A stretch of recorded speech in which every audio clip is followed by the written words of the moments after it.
আসসালামু আলাইকুম। সবাই কেমন আছেন? আশা করি সবাই ভালো আছেন। শীত কিন্তু চলে আইছে। সেটিকে আপনারা বুঝতে পারতেছেন?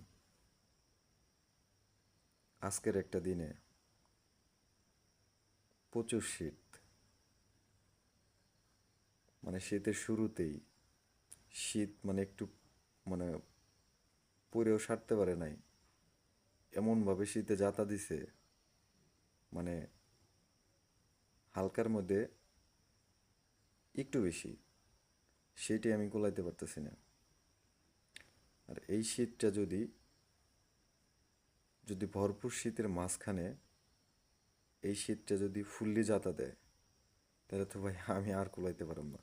কারণ হালকা শীতে আমি চাদর পরছি। দেখা যাক এবারকার বছরটা শীতে কেমন কাটে। আর আপনারা ঠিকঠাক মতো একটু চাদর গেঞ্জি শীতের কাপড় কিনে নেবেন।